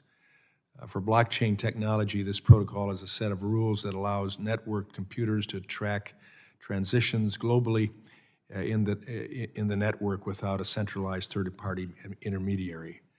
Could you explain on other ways you think smart contract blockchains are similar to the internet? So I think, yeah, absolutely. Thank you for the question. I think first it's important to note that blockchain protocols don't work without the internet, right? You can't access the protocol unless you're connected to the internet. So it's all part of a technology stack. And as part of that technology stack, the parallel to the internet is that you can continue to build additional applications on top of the blockchain protocol. And those additional applications may or may not be decentralized. Some are more centralized in their components than others, just like the additional applications that can be built on the internet. It's really at that application layer that consumers tend to interact with blockchain technology. Few consumers transact with Bitcoin directly through Bitcoin Core software, for example. They tend to use intermediaries because the user interface at the layer 1 level is difficult and a little clunky. And just like the internet, most of the time we interact with the internet through Google, right? Through web browsers, not to name Google specifically, but through web browsers and through other applications. That's similar in the blockchain space as well. Okay, thank you. My time has expired. I yield back, Mr. Chairman. Thank you. Thank you very much. I appreciate that. Gentleman yields back. Now we'll recognize Ms. Trahan for her 5 minutes of questioning. Well, thank you, Chair Bilrakis and Ranking Member Schakowsky for calling this hearing. I'm glad that the committee is bringing awareness to the potential that blockchain technologies have to offer and the promising applications of Web3. However, as we discuss the path forward for this tool, we must also acknowledge its shortcomings so we can ensure it's applied correctly and safely. I share the ranking member's concern that we need to fully understand how this technology can be used for the wrong reasons, in particular the immutability of a blockchain or the impossibility of changing the past makes cryptocurrencies an attractive financial avenue for scammers to fleece unsuspecting consumers. The FTC has repeatedly warned consumers that cryptocurrency scams are dramatically on the rise and billions of dollars being lost. In fact, the losses of crypto scams didn't just double or triple between 2019 and 22, they increased over 25 times, reaching more than $2.5 billion lost last year, according to the FBI. Professor Reyes, in your opinion, would you agree that blockchain technologies offer some advantages to scammers, and why do you think that scammers are making so much use of this technology? Thank you for the question. I'd say, in my view, I don't know necessarily that blockchain technology offers particular advantages to scammers. I think, as we've discussed at length already, many of the scams that take place in the blockchain industry are simply echoes of traditional scams. Promising money that doesn't exist, taking your money to use it for one thing and using it for something else entirely. I think what makes it so attractive at the moment to scammers is the same kind of thing that got people in trouble in the early days of the internet: unfamiliarity with the technology on a wide scale and what the risks are. It's much less likely nowadays to fall for a phishing scam. We have internal processes to learn how to avoid phishing scams in emails, for example, and it'll take time until that same kind of education happens around blockchain technology. I know I'm taking up a lot of time, but one note I'd like to make, because I'm dying every time it's said out loud, is the term immutability, to be precise, doesn't actually mean that the records in the blockchain can never be changed. In fact, the term immutable never appears in the Bitcoin white paper. It's actually a reference to being computationally improbable, that it's very difficult to change the records in the blockchain protocol. And I think, as was referenced by Professor Sudler, what that means is the blockchain protocol is tamper-resistant, tamper-proof. You can tell when it has been tampered with, but not necessarily that it's impossible to do so. Well, I appreciate the clarification, and also, the recognition that consumers need to be careful. Do you believe that consumers, especially vulnerable consumers like children and seniors, have the information that they need to detect and avoid scams relating to blockchain and Web3 or other types of online fraud? I think a lot more education should be directed towards seniors. I think that the same kinds of scams that target, like going to the Go Get Me Target gift cards and send me the codes, the same kind of thing that they're falling for in the cryptocurrency realm. I fascinatingly tend to think that children often know more about cryptocurrency and blockchain ecosystems than we might expect. They're more sophisticated in it, I think, increasingly than other populations, but certainly, of course, they always need extra protection. That It is a great point about children versus seniors, and our job and our objective is to safeguard all of them.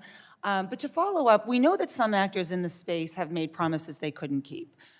Be it a stable coin unable to stick to the promised value, or a poorly designed blockchain platform that is vulnerable to a cyber attack. It's not surprising for a new industry based on new technology, but it's also extremely difficult for consumers to accurately evaluate some claims that blockchain companies make. And I want to be sure that our regulators are ready and able to address that. And Mr. Schulman, you mentioned in one of your answers that these types of scams that are happening are as old as time.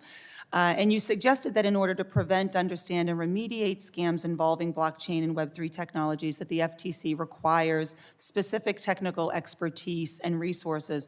What makes enforcement against these scams so difficult? That's a good question. I think there are probably a couple of different factors. I think a fundamental one is certainly technical understanding. As I think we've talked about many times here today, there's a reason you all invited us here, and it's because this is hard, right? It's not that a lot of people are really stupid, it's that these are really complicated technologies, they're hard to understand, they're hard to explain, they're very different from how things that we already know tend to work. And so when you are an enforcer at say, the FTC, just understanding how the technology works and where the fraud actually happened and who perpetrated it is difficult. And so hiring the people that can do that is important. Great. Thank you for indulging me a little bit longer than my time. Mr. Chair, I yield back. Gentlelady yields back. Thank you. And next, we'll recognize Mr. Allen from the great state of Georgia for your 5 minutes of questioning. Thank you, Mr. Chairman, and thank you to our witnesses for being here today. For 40 years, I worked at building a construction company in Augusta, Georgia. And when we think about blockchains, I'd like to know how this will help small businesses like construction companies and mom and pop grocery stores and stores, for example. Mr. Sudler, from a supply chain perspective, are there increased efficiencies that small businesses can see from the adoption of blockchains? You know, in some of the research that we've looked at that involves supply chains and they very much impact small and medium-sized businesses, we look at the effects of how these supply chains can be very difficult to track. At MIT, we look at supply chains a lot using a tool called the Beer Project. It's a beer game. It has nothing to do with drinking beer, but it tracks a beer supply chain. And what you find out over the simulation is that if you change the demand at the consumer level just once, all of the other players in the supply chain will become very confused. They will oversupply, they will under-request, and this is simply because information is not openly shared. Now, this is something blockchain could alleviate very easily by simply having everyone in the supply chain tied to this common ledger, and they can see for themselves what the demands are and what everyone is requesting against that demand. So I think that would tremendously help small businesses to really make sure their margins are good, make sure they're ordering properly. Thank you, Mr. Sudler. Mr. Wyatt, you know, the small business community created almost 70% of all the new jobs in the greatest economy in my lifetime, which was 2017 and 18. In your testimony, you highlight that some of America's largest brands are using your platform. How could small businesses like my business benefit from using Polygon? I appreciate the question. You know, any blockchain, Polygon protocol or otherwise, it's open. It's an open public good for anybody to build on, and it's actually really easy to deploy and start to get up. So I think when a lot of these companies are having to go through a very cumbersome process of all of the work that needs to be done to launch in a Web2 environment, whether it's thinking about cloud infrastructure and some of the other things, Web3 and blockchains make it much easier for anybody to get on, and the cost being very low. You know, when we talk about a smart contract being deployed on the Polygon protocol, it can sometimes cost pennies to do. And so I think the cost efficiency is a really big deal for small developers and in small companies and keeping costs down. Right, and the cost benefit could be enormous. Absolutely. Yes, okay. You know, it's becoming increasingly clear that blockchain technology is set to play a critical role in strengthening our supply chains. In fact, the ag industry is already using distributed ledger technology to trace and protect their food supply chains. And obviously, food supply is a big issue in our country.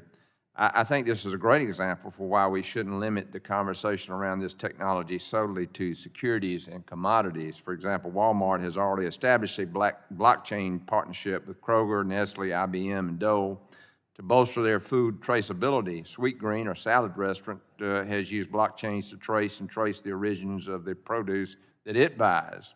In an era where consumers are increasingly concerned about the origins of safety of their food, blockchains can offer an unprecedented level of transparency and resiliency for agriculture-based supply chains.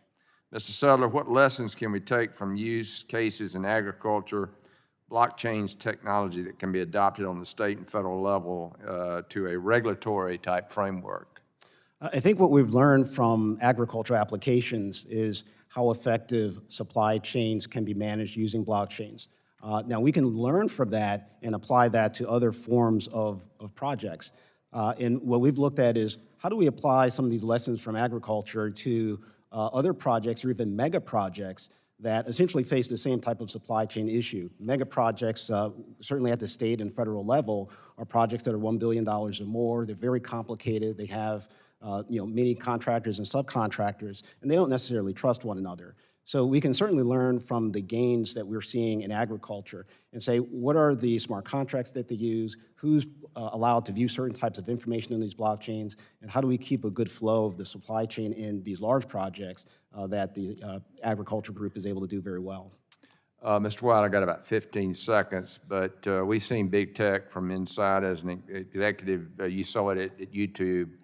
Why did you choose to leave, and how will blockchain impact the way big tech extracts and abuses our data? I loved going to YouTube because I felt that, it was democratizing education and content. Anybody around the world could access YouTube, could upload content to YouTube, and I felt that that was really important.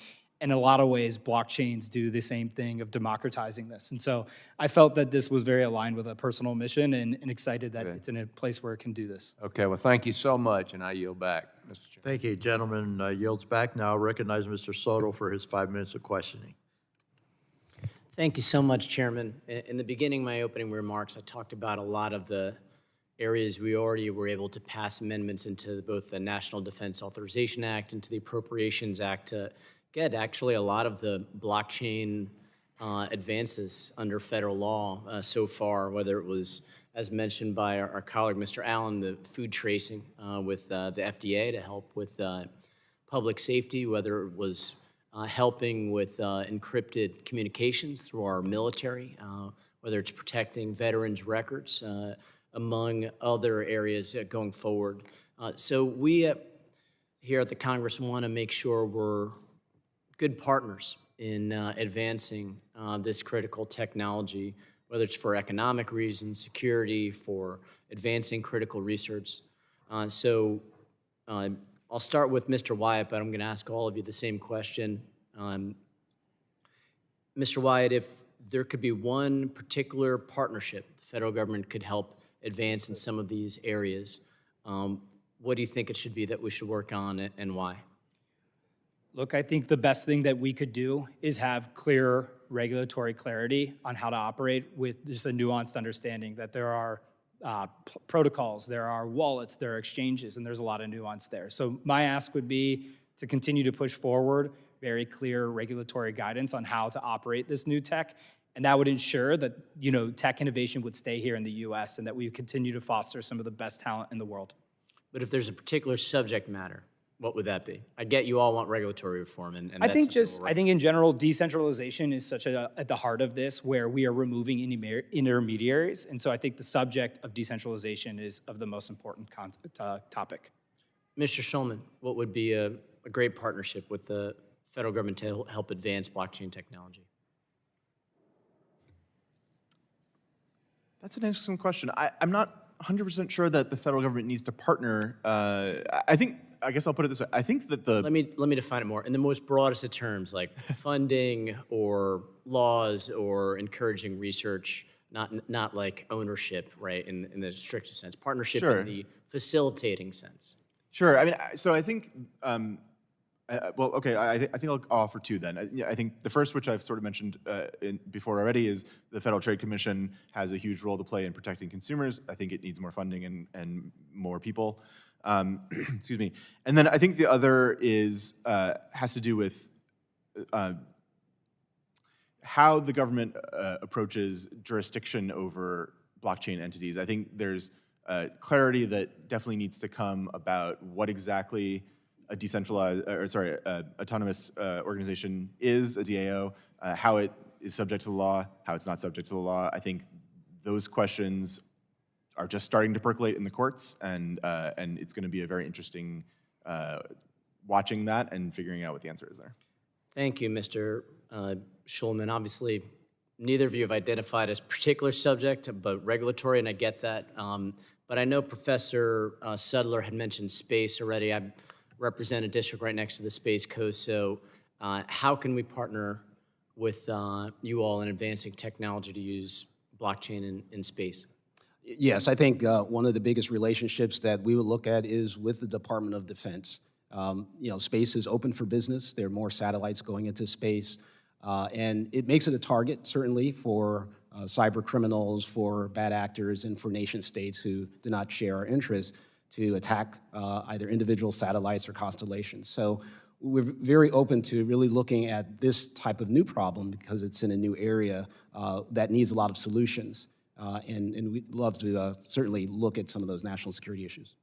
Okay, thank you. And Professor Reyes, where do you think through funding and incentivizing we could advance blockchain in America? I think it would be excellent to have a funded education program for lawmakers and regulators because the nuance really does matter. And all the regulatory clarity we all have been asking for depends on understanding the difference between the financial use cases and the non-financial use cases. I'd also really love to see the federal lawmakers take a cue from some of their state counterparts where states have done an excellent job of pushing private law reform around decentralized autonomous organizations, around the property rules, for example, and it'd be excellent to see federal law, to the extent that it's inconsistent in any way or somehow getting in the way of those reforms being effective. It would be really excellent to see those changes take shape as well. Thank you so much. My time's expired. I thank the gentleman. Now I'll recognize Ms. Hartsberger from the state of Tennessee, East Tennessee. And I want to tell you how much I appreciate your patience. You've been here the entire time. Yeah. So I'll give you Want to learn. 5 minutes for questioning. Thank you. Thank you, Mr. Chairman. Thank you all for being here today. I've been a licensed pharmacist and business owner for over 30 years, and I guess one of the most challenging aspects facing the pharmaceutical industry is the ability to track drug components, and the drug supply chain is incredibly complex and difficult to trace exactly where everything's coming from and where it's going. And we as pharmacists have to abide by chain of custody. And that under the FDA, it's the Drug Supply Chain Security Act. We have to know if the manufacturers are registered, if the wholesalers are licensed, if the pharmacies are licensed. So Professor Sudler, you discussed in your testimony a blockchain-based contact tracing solution to mitigate the spread of COVID-19. In your example, you stated that blockchain technologies can report infectious contacts instantly and anonymously without revealing who is infected. And I'm interested in how this technology could improve the pharmacy sector. And how would this blockchain technology help address supply chain challenges in the pharmaceutical sector, first of all? Well, thank you for that question. And I think it's very powerful to look at how we can do better at applying blockchain to the medical industry and the pharmaceuticals, because that affects our human health and our human lives. Yeah. I've done research with colleagues at Villanova University, Dr. Peggy Chaudhry, which I've partnered with quite a bit on the counterfeiting of pharmaceuticals, which is very dangerous, obviously, providing medicine that actually isn't proper medicine. And we've looked very closely at how do we counter some of that, and blockchain has played a part in that conversation. I think what we can do is look at applying blockchain to the supply chain, understanding who these manufacturers are, and even the actual medications themselves, tracking them along the supply chain, making sure they get to the proper, end user who should be taking that as a patient. I'm very eager to continue this research with my colleagues and certainly working, with folks here to see how we can That's apply very that. good. I'll be in touch with you. Thank you. Okay. Would these blockchains be able to help address challenges like prescribing medication from various healthcare providers and verifying identity? And if you think so, how so? I think this gets into this whole area of electronic health records and how do we, do a better job of having hospitals, be able to participate in the prescription process electronically and making sure they're getting to the right individuals. The electronic health records have been very slow. It's maturing to some degree. We've been working with Common Health, which is a new technology and organization really dedicated to trying to get electronic health records fed into by hospitals and health practitioners.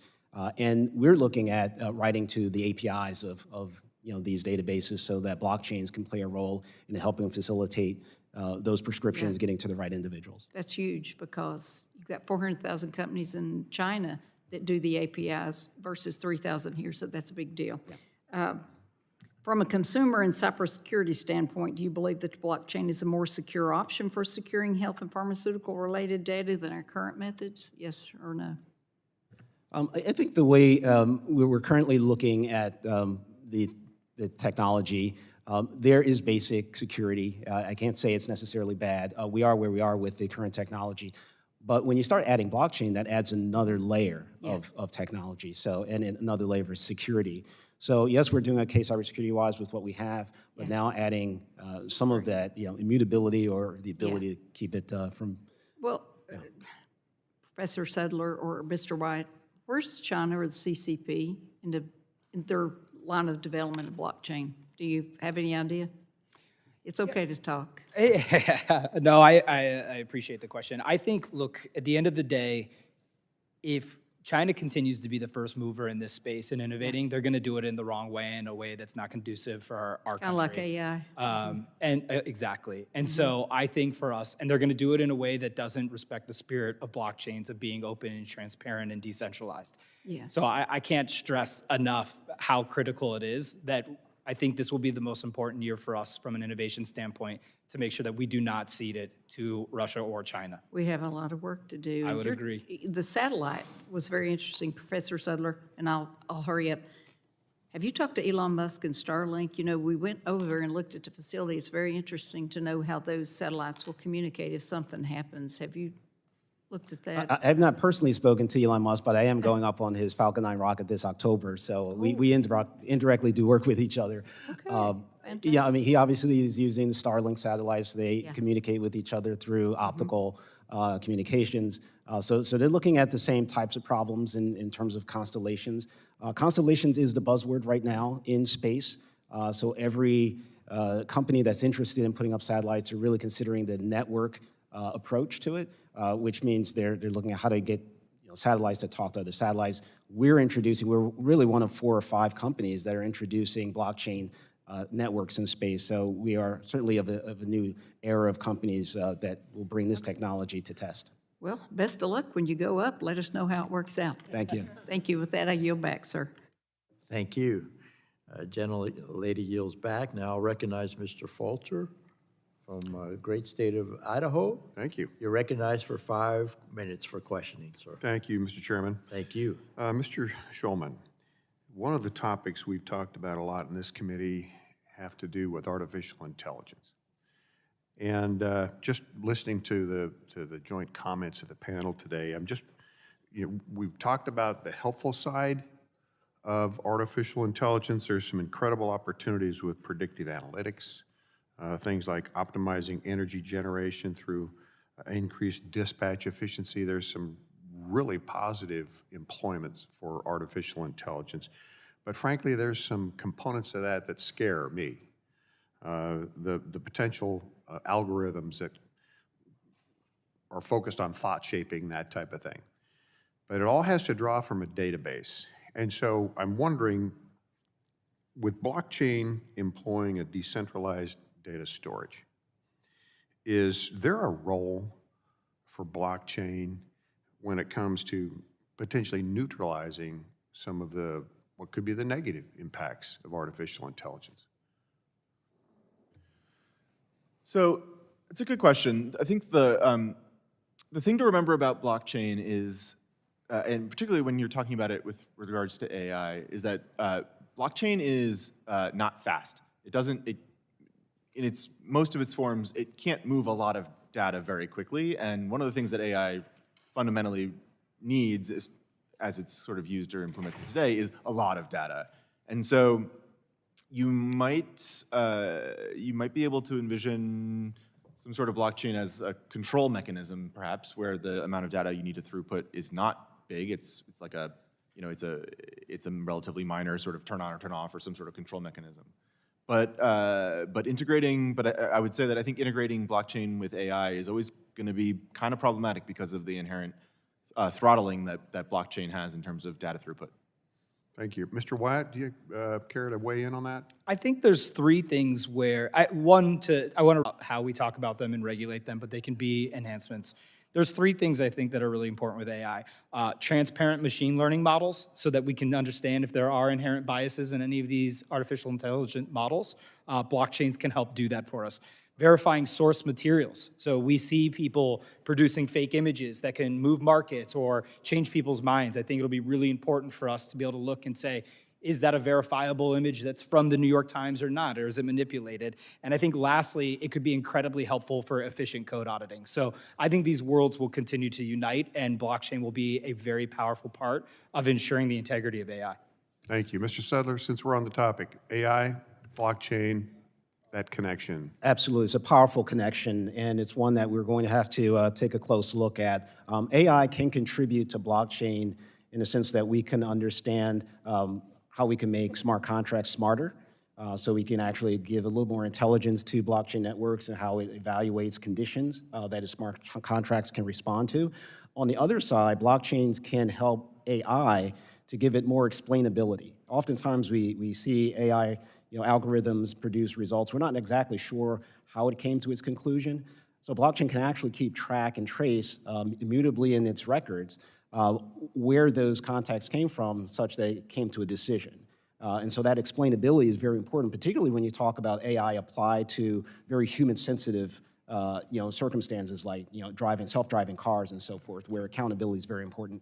Thank you. Ms. Reyes, just as a reminder, I'd like to get your take on this, but I'm concerned about potentially some of the negative impacts of AI, and I'm wondering if the decentralized nature of the data storage for blockchain might insulate that. Your take on that issue? Thank you for the question. I think that my thoughts are more along the line of Mr. Schulman, insofar as I don't see a blockchain obviously being a source of data input for AI. That's not to say it couldn't happen, I suppose, but at the moment, the state of technology, I don't see that as being how it would be used. Okay, very quickly, as we've seen in China, they've got a creation of a social credit system and a central bank. I'm also concerned about the potential of a federal government-type blockchain, and I'm going to ask this of Mr. Wyatt. With a federally government-generated blockchain, could that be controlled? I'll just leave it at that and ask, is that a benefit or a drawback if there's a federally created blockchain database when it comes to a social credit system type system? It depends what you're looking for. I do think you have these optionality of some of the topic we've touched on today of permission versus public blockchains, and there are things that you could do in a permission environment, but there are other use cases that I would find, that are more beneficial and meaningful right now using blockchains outside of our current system. Thank you, and I'm over my time. Mr. Chairman, I yield back. Thank you, and there's no Democrats to speak, so I recognize myself for 5 minutes of questioning. Mr. Wyatt, I'm delighted to hear about how blockchains can improve everyday processes and empower consumers with new technology. But new technology often comes with new risks, and some of which being made clear only after widespread deployment. What potential problems could you see arising from increased use of blockchain technology? And then a follow-up, what steps could this committee take to minimize those problems? I think the biggest risk that we have here in our country is not doing anything, and I'm not implying that we are. This committee is a great example of the work that we're doing here, but I would say with a sense of urgency so that we can make sure that we are leading and we are the pioneers and we are placing kind of the consumer protections that we need to put in place. So my concern largely would stem around us continuing to not do anything or act swiftly enough and what implications that could have. Okay. And then, I guess, Mr. Wyatt, a follow-up question is related to this, quite frankly. In addition to me being a member of this subcommittee, I'm also the vice chair of the Subcommittee for Energy and Commerce on Oversight and Investigations. In your opinion, what balance should exist between encouraging innovation by technology startups and government oversight and regulation? Meaning, what role do you see government playing in shaping the future of blockchain technology, if any? Yeah, I don't know that necessarily I would say that the government is responsible for shaping it, but I think it's really important that we establish guidelines, regulations, and rules of the road so that there is clarity, so that people feel comfortable that they are capable and enabled to innovate in this country. And then Professor Sudler and Professor Reyes, when trying to anticipate the potential risks of blockchain technology and how we can mitigate them, I think it's also important to discuss regulatory authority. As we have heard from all of you today, blockchains are a multi-use technology. So we must make sure that regulatory authority is clear. What is the best way to prevent unfair or deceptive acts or practices, ensure data security, and regulate a new technology, or is it too early to regulate? That's a very bundled question. It is. But if you take a look at how we treated the internet in its early days, we were fairly hands-off to allow it to innovate. And I think that's very important for the blockchain to continue to do that. Let's keep in mind that the blockchain is only about 15 years old. It's a teenager. Let it be a teenager. And let it come to some degree of maturity before we talk about huge regulations. Having said that, though, there are industry-specific standards that we have to take a look at, things like healthcare, where HIPAA laws are in place, and the privacy of our data is very critical. So we need to look at this on an industry-by-industry basis to see how blockchains are being used and whether or not, from an industry perspective, we need to put some guardrails on how blockchains could potentially threaten our information, our lives. Ms. Reyes. Thank you. So I do want to make sure it's clear for the record that this is not an unregulated industry. It's actually quite heavily regulated. I've been a blockchain lawyer since around 2011, and most of my counseling was on regulatory matters, right? So it's quite heavily regulated. The problem is often that the regulations that apply aren't entirely clear, at least as applied to the specific subset that folks are interested in. I think we see this largely in the securities industry at the moment, in securities law regulation. I think the key to making sure that such things, such clarity is provided in the regulatory framework is to go through the rulemaking process, an open process whereby rulemaking is issued, people get a chance to comment on it, and then clear rules of the road are provided. Because many of the existing laws and regulations that we have do apply to the activity undertaken using the technology. What I think would be a detriment to the United States legal system is if laws targeted the technology or the software itself and said, the blockchain must look like this. And you may only build a protocol with these features. That would not be helpful. I also concur with Mr. Schulman's earlier remarks that targeting the developers themselves, particularly open source developers, is not particularly helpful. Particularly recognizing that blockchain protocols are not the only open source software that we rely upon on a daily basis. If you use a computer today, it's likely that you used some piece of open source software while you did so. So those are my comments on your question. Well, thank you, and I thank all of you for coming here today.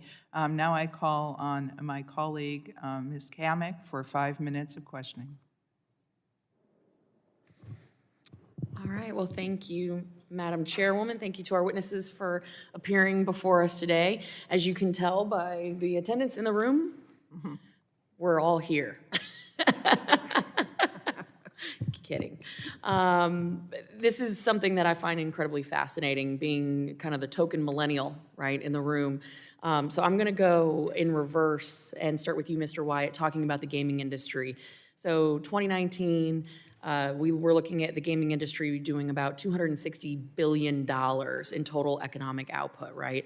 They're anticipating $560 billion by 2030. So it's not just the old school Tetris and Mario that so many people think of, right? The gaming industry is huge. How do you envision blockchain changing the game, not to put a pun on it, but how do you envision blockchain changing the future of gaming and even going so far as, like, say, the metaverse? Yeah, I appreciate the question, and I'm empathetic to it, especially, you know, having kids and my wife not being particularly keen with video games too much. But I think one thing that a lot of folks don't realize is the way that we think about video games, Mario, Tetris, it has evolved. They're digital worlds. People are learning, they're interacting, they're socializing, they're wanting to spend their time inside of these environments, whatever it is that they're doing, right?